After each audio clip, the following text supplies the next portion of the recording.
Absolutely. So what neuromarketing really is you're combining neuroscience. So really that's just the study of kind of like the mind and body and how it responds to stimuli. So in this case, it would be any type of marketing or business type of stimuli, whether it be ads, blogs, content, for example, or emails, so to speak. And what you're doing is that, you're combining that with sales and marketing strategies to help businesses solve their challenges a lot more successfully and effectively. So, that's something that's very critical, especially in today's time, especially with the how the pandemic has changed everything for us.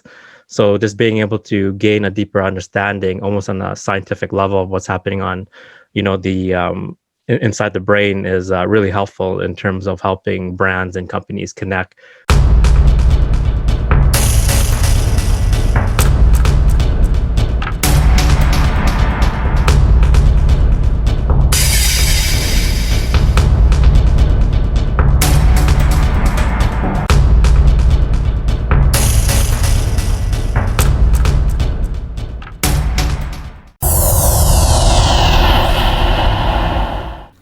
Talking with the experts.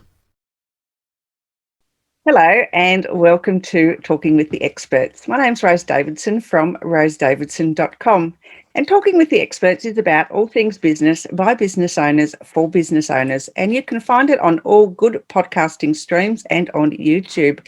And today my guest is Felix Cao, and he is the founder of Happy Buying Brain. And he has a focus on neuromarketing and a background in biological science and psychology.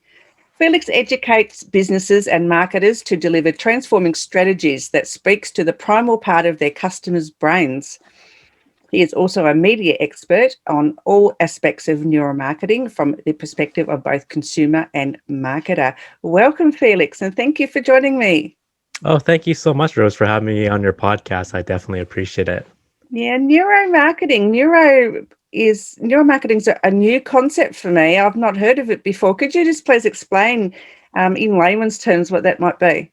Yeah, absolutely. So what neuromarketing really is you're combining neuroscience. So really that's just the study of kind of like the mind and body and how it responds to stimuli. So in this case, it would be any type of marketing or business type of stimuli, whether it be ads, blogs, content, for example, or emails, so to speak. And what you're doing is that, you're combining that with sales and marketing strategies to help businesses solve their challenges a lot more successfully and effectively. So, that's something that's very critical, especially in today's time, especially with the how the pandemic has changed everything for us. So, just being able to gain a deeper understanding, almost on a scientific level, of what's happening on, the inside the brain is really helpful in terms of helping brands and companies connect with the new consumers, so to speak, in this new normal. Yeah, the new normal. I think that's Hmm. going to be with us for forever now. I think we're all more online based, and Hmm. I think that's just going to continue on. I don't think in the foreseeable future, as far as I can see, that we're going to be, face to facing anytime soon.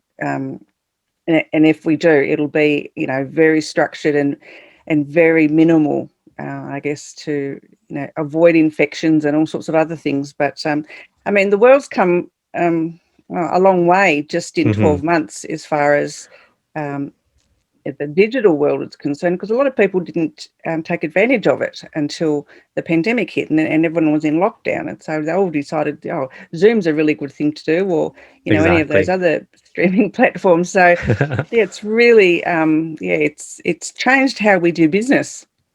100%. Definitely agree with you on that. And there's a lot of people out there that even mentioned that due to the whole pandemic, it has accelerated, the whole digitization of businesses, up to 5 years or faster. So what we're seeing today is supposed to happen maybe 5 years down the road in 2025.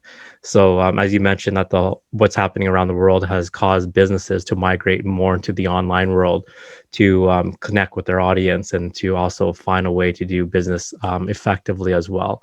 So as well as the in-person meeting, yes, it'll be definitely more structured, kind of like what we're experiencing today around the world.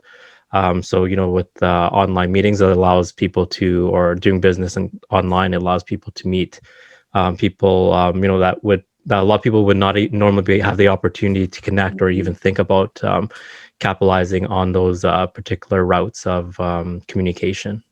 Absolutely, and there's it's such a cost saving. There's no travel, Hmm. no accommodation costs. It's Exactly. just much more convenient, and you can have a room full of people and from all parts of the world, and you can really the time to take to organise an online meeting is much less than it would be for an in-person meeting.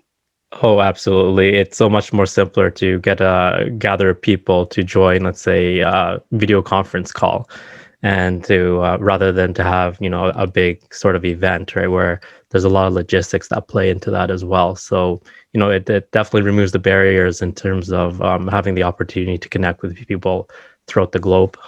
Yeah. So, through the challenges of 2020 and moving forward, a Hmm. lot of consumers are definitely tightening their wallets because, there's just not that money to Hmm. be spent. So how can, as a marketer, can we change what we do to better offer a service or a product that reaches, our primary market? That's a good question, Rose. So the way that, one way to think about it is to really consider what, let's say, a brand is, for example. So a brand really is, it's a verb, or let's say an emotional state, right? So what it is right now, when people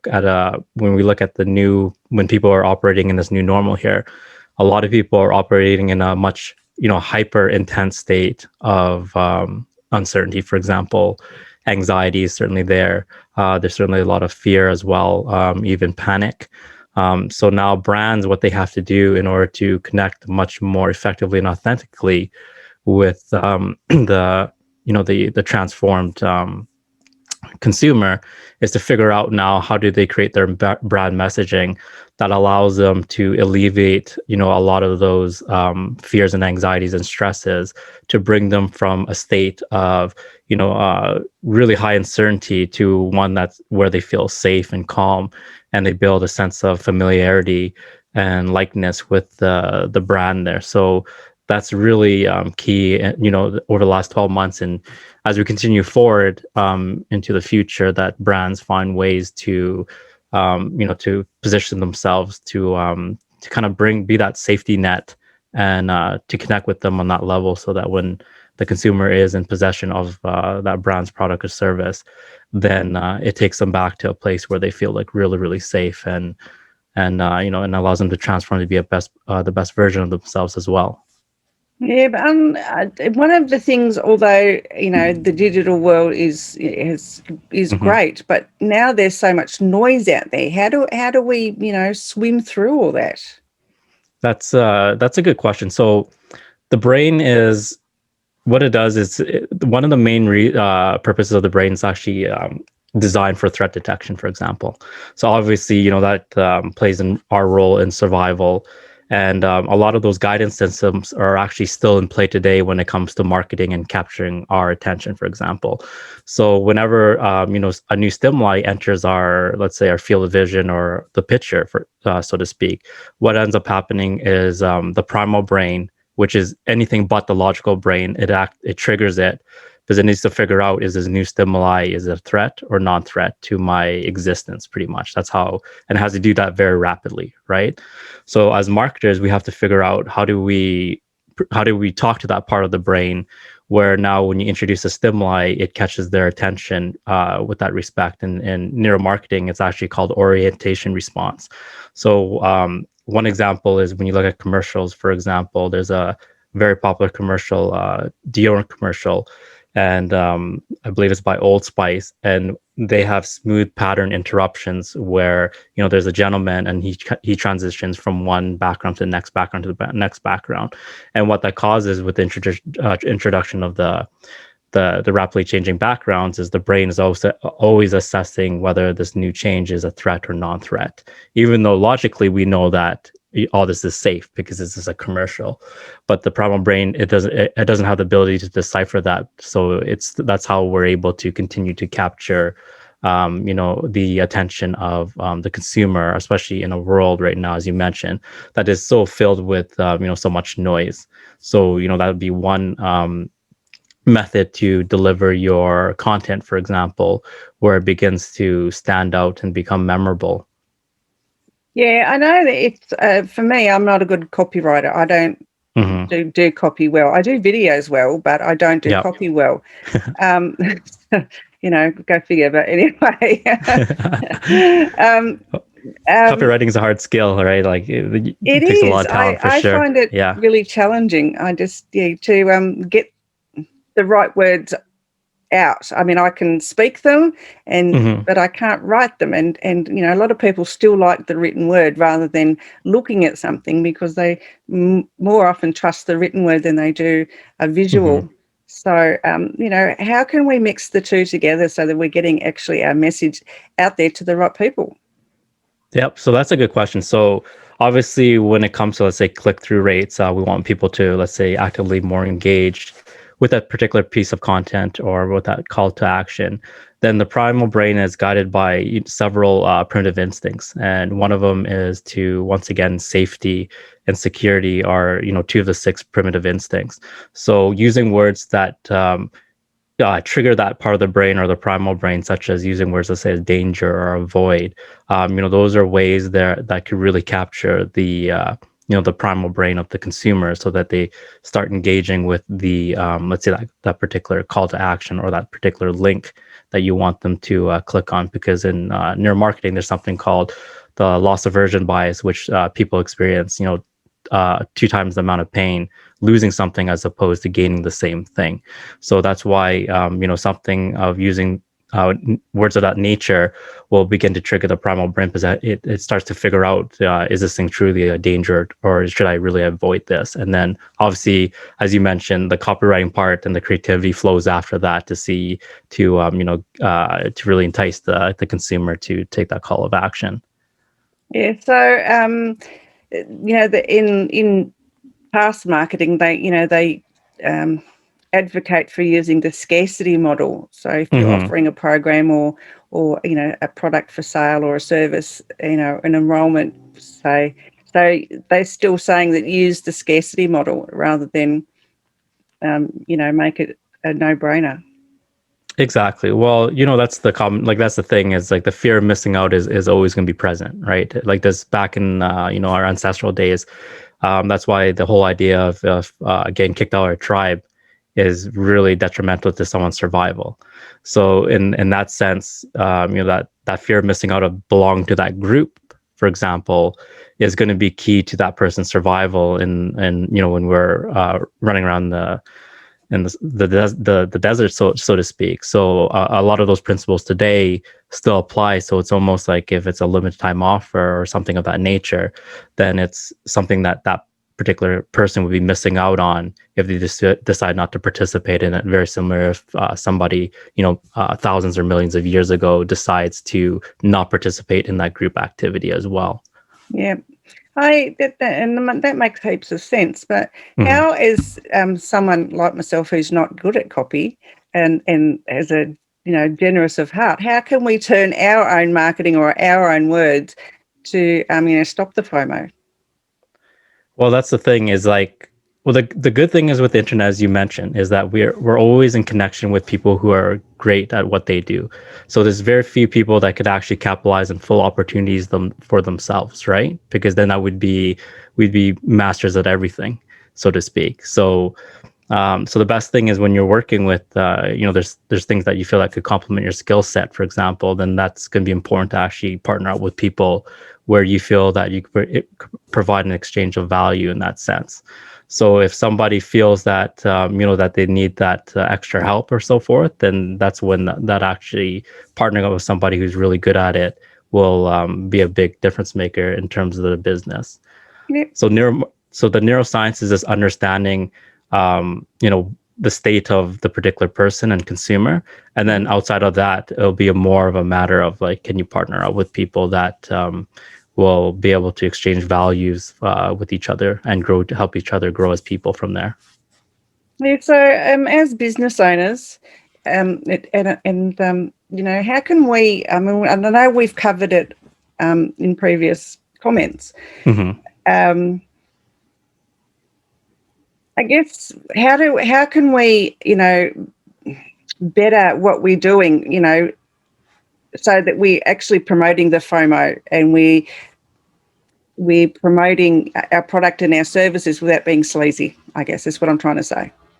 Yeah, so the thing is, I think, is this being able to understand what people want at that time. So there's, as you mentioned, without being salesy or without coming across too strong, is this figuring out, does your product and service really serve that particular demographic, or is it something that is kind of being forcefully pushed onto that, let's say that the audience, for example. So once again, that comes into line to understand the consumer or the ideal customer avatar. So right now, let's say if a company is looking to connect today and they're just pushing out how the features and benefits of their brand, but not understanding that their consumer is in this kind of scarcity mindset or even in a frightened mindset, then there's going to be a huge disconnect. For example, let's say that, but they have a competitor in their field now that is able to, let's say, have in their brand messaging, let's say in their ads, where now they're looking to, let's say, the core messaging lies around nostalgia. So that's the difference that's going to help, let's say, the consumer understand that, by owning or purchasing this particular brand, they're going to be taken to a place where they feel a lot more safe, assuming that they had a good childhood. So this, the company A is pushing, the features and benefits of how great their product really is, and then you have the company B. Now their core messaging is totally different from that, and it revolves around, the ideas of security, safety, relationships with, let's say, the loved ones that you had around you when you're young, and that's when the connection becomes a lot stronger based on the core branding of or the brand core messaging that's based around the concept of nostalgia. Yeah, so I guess imaging, graphics have a big part to play in this neuromarketing. Oh, 100%, because the brain actually processes images up to 60,000 times faster than text. So actually the brain, the way it's structured, and we call it bottom up processing. So at the very bottom, you have, your primal brain consists of your reptilian brain or your physical brain, and that's, involved in your fight or flight responses. As it's fast, automatic, reflexive. And then moving up from that, your midbrain that deals with more of your emotions and social situations. And then finally, what you do is, and then migrating from there is, everyone's familiar with your cortex, which is your more rational and logical part of the brain. So that, so when information moves up from the bottom, starting with your lower parts of the brain, eventually ascending into your midbrain, and then the last part of your brain to receive information is your logical brain. That's actually where the text gets, when we're reading words, gets processed, the majority of it. Whereas when it comes to a picture, that actually gets processed a lot earlier in terms of how the brain processes the information. So that's going to be key in terms of delivering, the messaging really quick, because the brain is what we call a cognitive miser. So it's really lazy, right? And it has to be like that because back in, evolution, the brain takes such a huge amount of energy to process information that if we're thinking all the time, hundreds of or thousands of years ago, that would totally be a huge drainage on our glucose or on our energy, for example. So that would definitely decrease our chances of survival. So that that's something that what we call processing fluency, something that's very easy to grasp, so that the brain doesn't expend all that energy to actually understand what it is or the new stimuli that it's seeing. And we see that mistake a lot, where a lot of people just simply write too many words, for example. And then even though it would totally make sense logically, but the primal brain is really the first, part of the brain to really assess the stimuli. So if it doesn't really get past that stage, then, we see how easy it is for people to lose attention, because in today's time, our attention span apparently is less than that of a goldfish, so less, Yeah. 7 seconds or less. So that's very important in terms of not only catching people's attention, but then also how do you package your core messaging, so then the brain wants to continue to to process it. Very similar to copywriting, for example. Like the whole point of writing paragraph 1 is to get someone to read paragraph 2. So if we skip to paragraph 3 without considering the content that was written paragraph 1 or 2, there's a chance that paragraph 3 may not get read, right? Absolutely, yeah.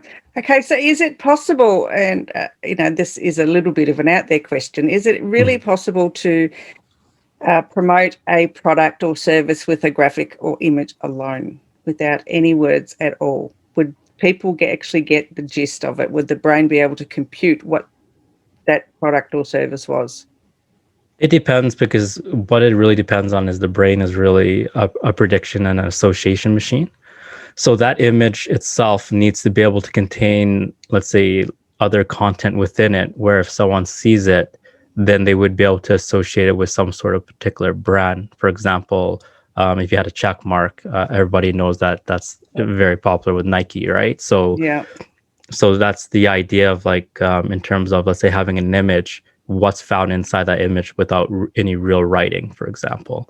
So that would be absolute key to see how those the creatives are actually put together. Yeah, that makes perfect sense. I just thought I'd put that out there, but it was a silly question, but it was worth. But that's a good question, because that's the most simplest way to get something across to people, where not only is it an image, but also the content within it are ones that people can identify with right away. Yeah. So that makes it easier on the brain to process.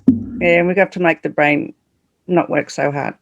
Exactly. I think this through evolution, that's just the way that we're designed. So yeah, we're just being able to understand it better, and then making sure that the marketing and the businesses are able to translate their marketing campaigns so that connects with the brain has so much to do these days anyway. Who's got time, really? I mean, if I don't get anything in, like, I think you've got 4 seconds to make up your mind whether you're going to like something or you're not. So it really doesn't give you a lot of time. Yeah, it's actually really short. Like, there's I read an article, actually, and it's actually, the first impression is usually made about 50 milliseconds or less. So it's really that quick. So that's why the primal brain, it operates at a speed that usually bypasses the consciousness. So like, for example, let's say that we're walking outside and we just open the door, for example, and all of a sudden we see we see something lying on the ground that's the shape of, let's say, a stick. So what ends up happening is our heart starts racing, for example, and we think it's that, and our body physiologically, it starts to panic and thinks that's a snake. But then a second later, our logical mind kicks in and goes, "Oh no, that's only a hose." So it just shows us the power of the primal brain and how it processes information. Because if it was actually the logical part of the brain that processed information first, we would automatically know that that was a hose sitting there, and that there would be no reason for our body to have to go into a fight or flight mode. So it's very neat in terms of how the body, the body and the mind and the different parts of the brain communicates when it starts to process information. The human body is absolutely fascinating. It is fascinating, and they still really haven't worked out how all the bits work yet. Oh, I think there's still a lot of things that are, it keeps like the science community and the health community definitely curious. Oh, absolutely, absolutely. Yeah, there's always new things to be found, and I think that's the beauty of things is, just being able to discover new things and see how they apply to, different areas of life. Yeah. And neuromarketing is, applying neuroscience to business. Yeah, and who would have thought that those two would actually go together? It's an interesting concept. It is. It's because when we think about business, it's, of course, there's facts, data, and figures and things of those natures, but we don't think about in a sense where is there a scientific or even an evolutionary connection to what's really going on, or to our behaviors in terms of when we go shopping, for example. But just running through some of the examples of our evolutionary past, there, a lot of our behaviors are still influenced by how our ancestors acted to ensure their survival, thousands or millions of years ago. Yeah, I know there's a lot of research on, consumer behaviour, which is, a science in itself. Mhm. So I guess what you're doing with neuromarketing is goes hand in hand, I suppose. Exactly. So that's consumer neuroscience. So, there's different aspects like I know that you and I were talking before we started this podcast, but it's this combination of many different disciplines where it's the combination of, let's say, the sciences, biology, more of the cognitive science, cognitive psychology, and that's more the interplay of the mind as well. And then when you move that into the business world, then there's things to look at like, behavior economics, for example, and then consumer neuroscience. So there's this nice combination of all these different facets of disciplines that come in together that really have a big impact in terms of the business world. Yeah, absolutely. So Felix, tell me where people can find you to get some more information. Yeah, absolutely. So the best place to find me would be on LinkedIn. So that's where I post most of my content, for example. Just search Felix Cao into the search bar, and I'm more than happy to connect with people on there. Also, feel free to visit me on my website at happybuyingbrain.com. And also have a blog there as well where I post, regularly, and feel free to subscribe to keep up with the latest developments and news in the neuromarketing world. And there's also the contact form as well. So feel Ah, free to excellent. send a message through the contact form. But LinkedIn would be the number one go-to place to connect. Good. And what wise words have you got before we finish up today? You know what? I think stay together right now. Stay safe and stay together. I think just being able to encourage each other and be supportive, especially as we make this transition into pretty much the unknown. Nobody in our lifetime, at least, has dealt with what we're dealing with right now. But the thing is to know that you're not alone, and that there's people out there to support you is absolutely crucial in terms of overall health. Absolutely brilliant advice. Absolutely Thank you very brilliant. much. And I couldn't agree more. I couldn't agree more. All right, Felix, thank you so much for your time today. And I will go and check out the website and subscribe to your blog. Thank you so much, Rose. Well, thank you for having me on your podcast. I definitely appreciate it. This was All right. excellent. Okay. Bye bye for now. Bye bye.